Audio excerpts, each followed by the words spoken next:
Hello, and welcome to Artic's Cool Game Facts. This week we're going to Pandora for Borderlands.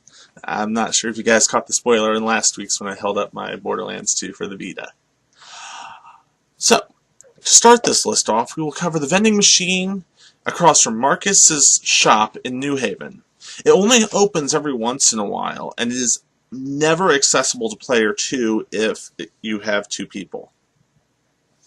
But it sells better guns than any of the other machines will, obviously for a higher cost.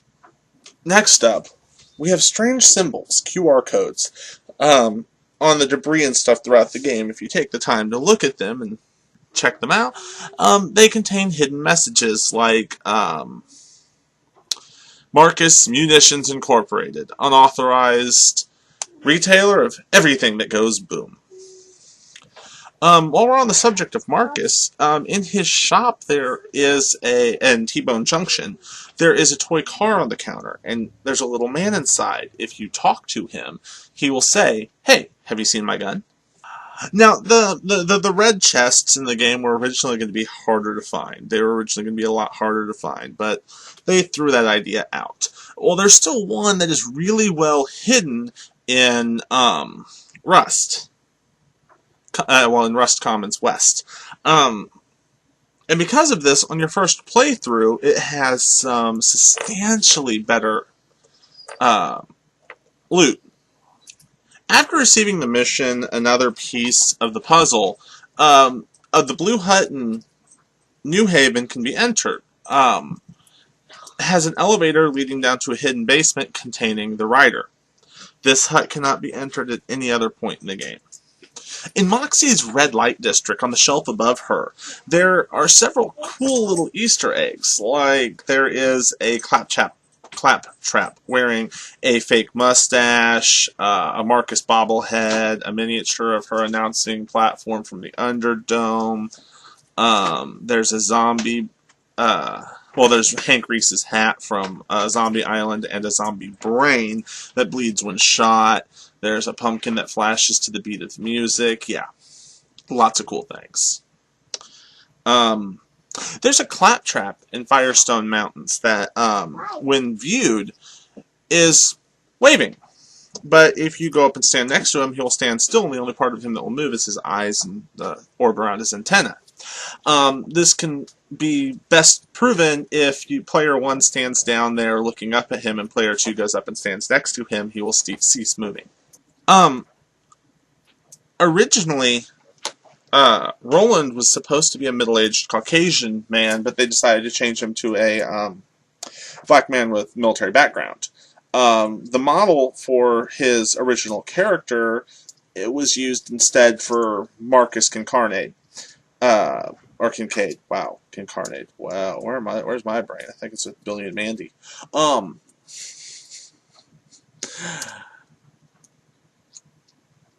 Could you imagine playing that game as Marcus? Just, wow. Claptrap was apparently the last character that was added to Borderlands.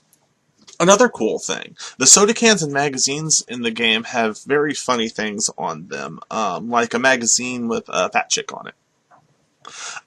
Also, for funny things, the devs left some notes in the game. If you look on the wall in the cell next to Tannis,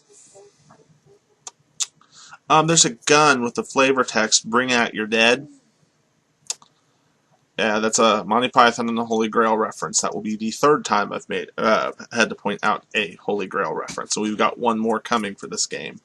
At least it's not the Killer Bunny. I'm not sure how they would have fit the Killer Bunny in Borderlands. Oh, thank God, no Killer Bunny.